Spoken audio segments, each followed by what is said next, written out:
Tia Torres from Pit Bulls thinks that pit bulls are great pets, but on January 17, 2014, she had an experience that could have changed everything. But that wasn't the only war she had to win. But through it all, her affection for pit bulls never wavered. But the pit bulls were the main cause of her issues. What truly occurred to Tia Torres during those times? How did Tia get through? You will soon find out. Tia Torres created an enemy for life on January 17, 2014. But first, let's speak about where all of this started. Pit Bulls and Parolees started airing in 2009.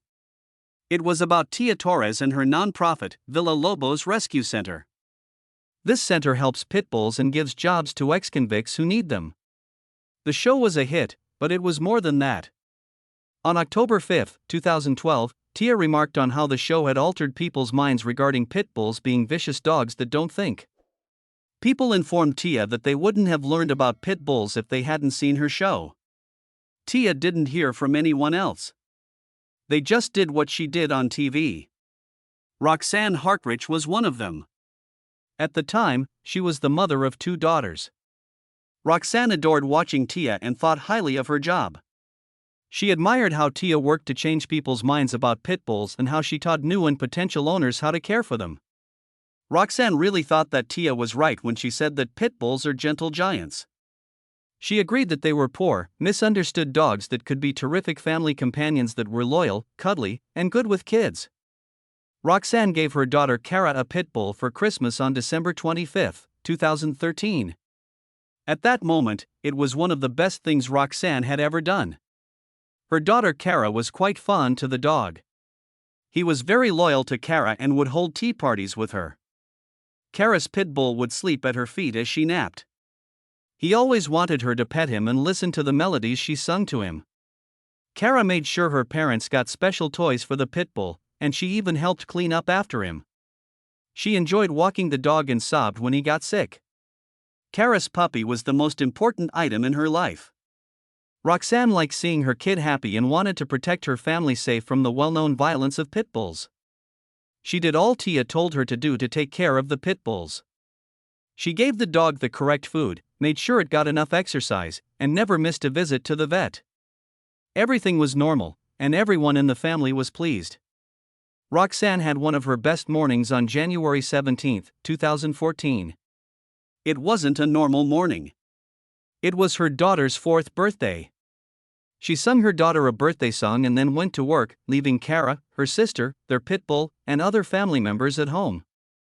Cara was playing with her dog like she often did, and her 2-year-old baby was among them. They were all having a good time until Cara suddenly screamed and wouldn't stop. It wasn't the cry of a kid playing. It was a plea for aid. Her dog had gone crazy and started attacking her with the aim to kill. Cara's sister watched in fear and confusion as their dog kept attacking her sister.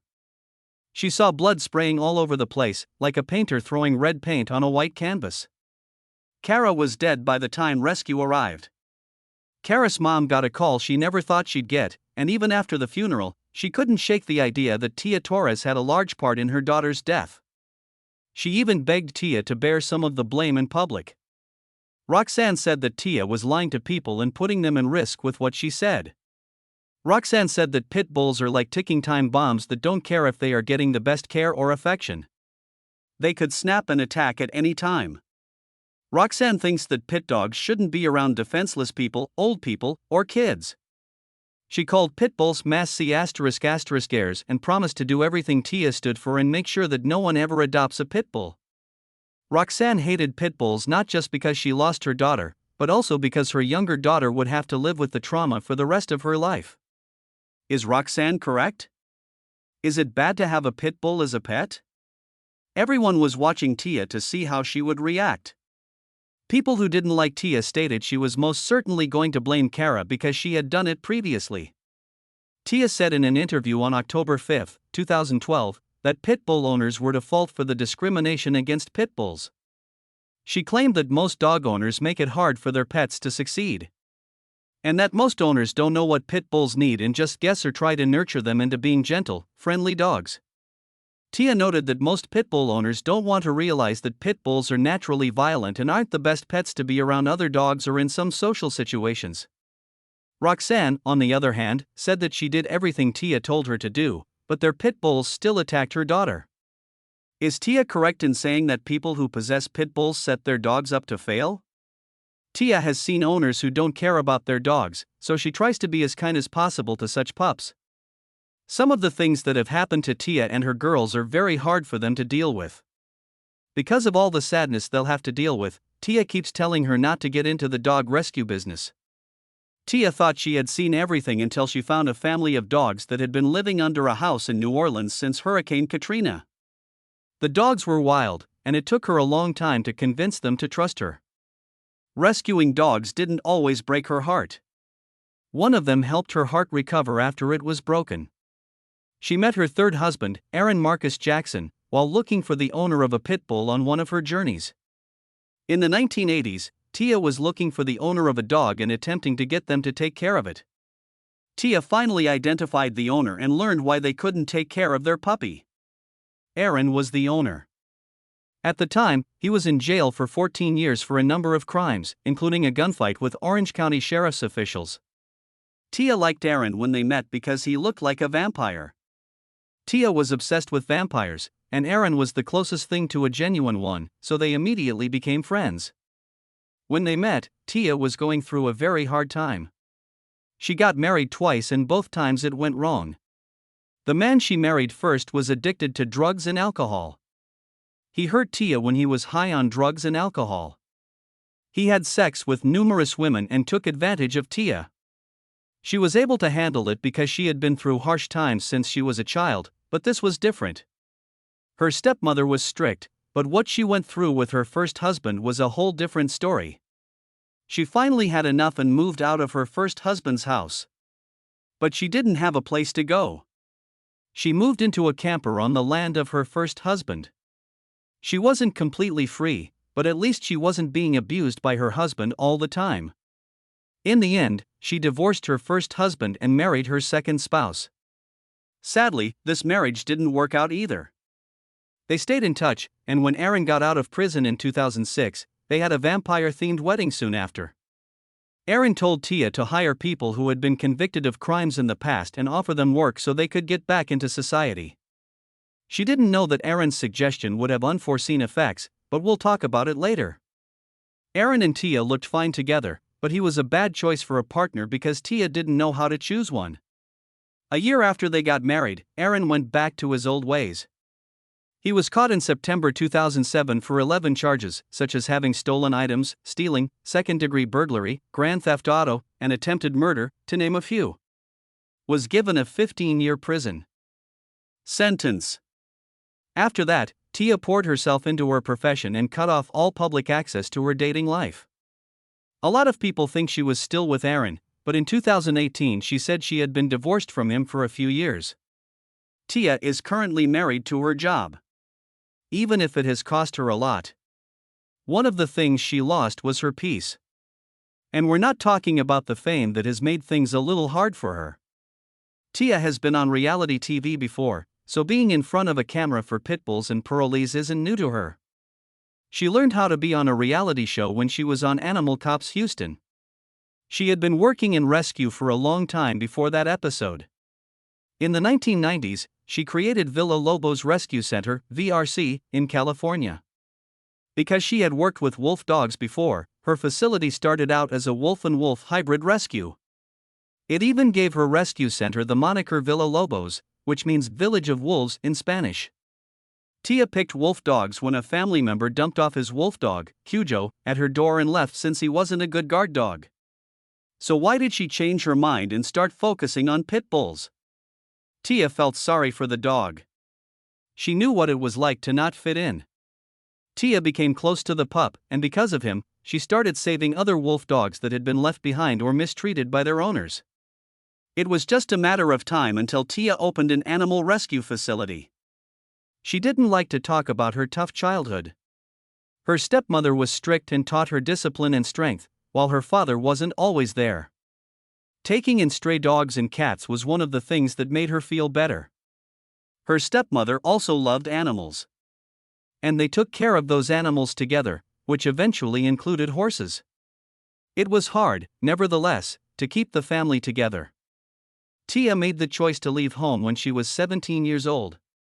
She brought with her 2 Arabian horses, an Angora goat, and a Cthulhu leopard dog named Cougar. There was a problem, though. Tia had to leave home, but she didn't want to. She didn't have a place to sleep.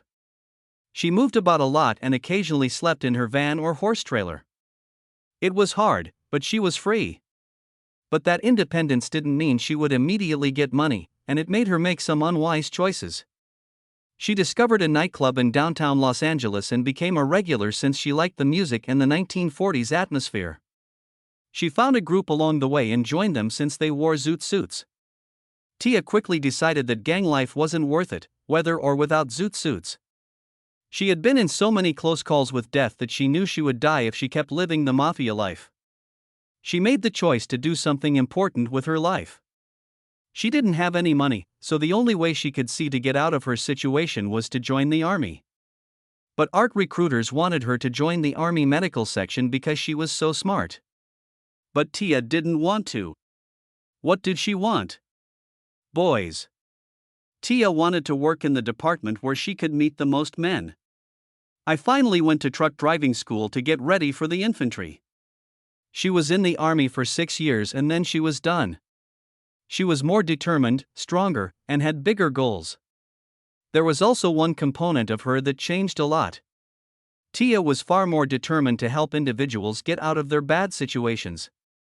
She moved to Los Angeles and found a job helping young people in gangs. She helped gangs work out their problems amicably because she used to be in one. Tia would go into the communities and talk to the parents of gang members. She also gave gang members counseling to help them stay in school. But Tia didn't feel whole, and she knew what she had to do to feel whole again. That's why she started rescuing dogs. As we said previously, she started with wolf dogs, but 2 things happened that caused her convert to pit bulls. Tia was attacked after she moved out of her first husband's house and into a camper on his land. The person who hurt her was cruel and violent. He continued scratching Tia's face. Tia yelled and tried to fend off her attacker, but she couldn't. Her attacker pulled her to the ground, and she was about to give up when she heard someone running toward her, eager to aid. Duke was a pit bull. He pushed Tia's attacker away and murdered him. Tia's ex-husband's rooster attacked her. It seemed like it hated her as much as her ex-husband did. Tia loved Duke so much that she got a tattoo of his paw to cover up the one she had of her ex-husband. Tia remembered the experience, but it didn't occur to her to save pit bulls when she started rescuing animals. At the moment, it looked like she believed they weren't excellent pets either. When her daughters became friends with a pit dog from a shelter, everything changed. She later adopted the dog and thought that pit bulls could be terrific companions if they were trained properly. She decided to work with the Los Angeles City Animal Services to start the Pit Bull Support Group. The club offered free training, help, and neutering to anyone who had a pit bull or a combination of pit bulls. Then, in the end, she built her own rescue center for pit bulls.